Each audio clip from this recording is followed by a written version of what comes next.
अहाना को उसके मायके छोड़े जाने की वो रात बेहद भारी थी, लेकिन उसी रात किस्मत ने एक नया मोड़ ले लिया। अर्जुन, जो दिल से अब भी अहाना को बेगुनाह मानता था, उसे उसकी माँ के घर तक छोड़ने आया। रास्ते भर अहाना ने अर्जुन से रिक्वेस्ट की कि घर में जो कुछ भी हुआ है वो उसकी माँ को ना बताए। वह खुद सही वक्त देखकर सब कुछ बता देगी। अर्जुन ने चुपचाप हामी भर दी। घर पहुंचने पर दोनों ने मिलकर ऐसा दिखावा किया कि मानो उनके रिश्ते में कोई दरार ही नहीं है। उनकी इस अदाकारी को देखकर अहाना की माँ बेहद खुश हो गई।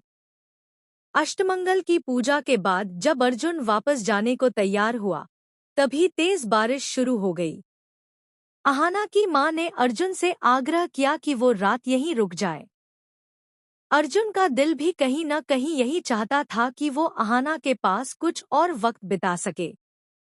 और फिर अर्जुन ने रुकने का फैसला कर लिया। उस रात पहली बार दोनों एक ही कमरे में थे, जहां अर्जुन ने अहाना से वादा किया, मैं तुम्हें किसी भी हालत में छोड़ूंगा नहीं, चाहे मुझे अपनी माँ के खिलाफ ही क्यों न जाना पड़े।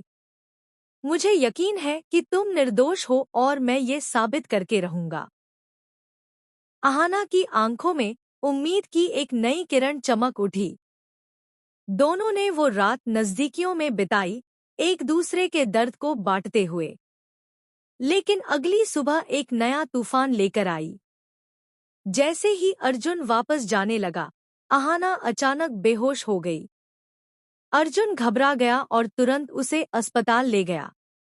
वहां डॉक्टर ने जो खबर दी, उसने अर्जुन की आंखें भर दीं। बधाई हो, अहाना मां बनने वाली है। अर्जुन के लिए ये खुशी का पल था, लेकिन वह जानता था कि यह खबर दुर्गा देवी को झटका देने वाली होगी। और सच में, जैसे ही यह खबर दुर्गा देवी तक पहुंची, घर में कोहराम मच गया। उस खुशी को मातम में बदलने की पूरी कोशिश हुई, लेकिन तूफान तो अभी बाकी था। उसी दिन अचानक पुलिस अहाना के मायके पहुंच गई, साथ में खुद दुर्गा देवी भी थी। उन्होंने पुलिस के सामने बयान दिया कि अहाना ने उन्हें जान से मारने की कोशिश की है और उसे गिरफ्तार किया जाए। अहाना की मां स्तब्ध रह गई। उन्होंने गुस्से में अपनी बेटी को थप्पड़ मारा, लेकिन जब पुलिस उसे ले जाने लगी, तब एक मां का दिल कांप उठा। वो फूट फूट कर रोने लगी, दुर्गा देवी के पैरों में गिरकर माफी मांगने लगी।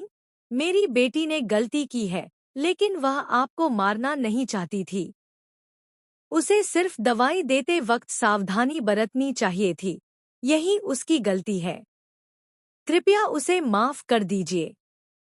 यह दृश्य देखकर अर्जुन भी खुद को रोक नहीं पाया।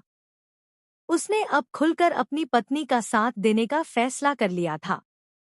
वह पुलिस से सवाल करता है, आपके पास क्या सबूत है? किस आधार पर आप मेरी पत्नी को गिरफ्तार करने आए हैं? पुलिस कुछ पल को चुप हो गई। अर्जुन के आत्मविश्वास और समझदारी ने माहौल बदल दिया। पुलिस ने कहा कि उन्हें अभी पक्के सबूत नहीं मिले हैं, इसलिए वे सिर्फ चेतावनी देकर वापस जा रहे हैं। पर घर की सियासत थमी नहीं। अहाना की बेइज्जती उसके अपने घर में शुरू हो गई। बड़े पापा ने सख्त लहजे में कहा, इस घर में अब अहाना और उसकी माँ की कोई जगह नहीं है। बड़ी मामी ने भी ताने कसते हुए कहा कि अब समाज में क्या मुंह दिखाएंगे। हर ओर से मिलते अपमान ने अहाना को भीतर से तोड़ दिया। उसने देखा कि उसकी वजह से उसकी माँ को कैसे सबके सामने झुकना पड़ा। वो खुद को इस कदर दोषी मानने लगी कि एक रात उसने आत्महत्या का फैसला कर लिया। लेकिन अर्जुन को जैसे किसी अनहोनी का एहसास हुआ और उसने वक्त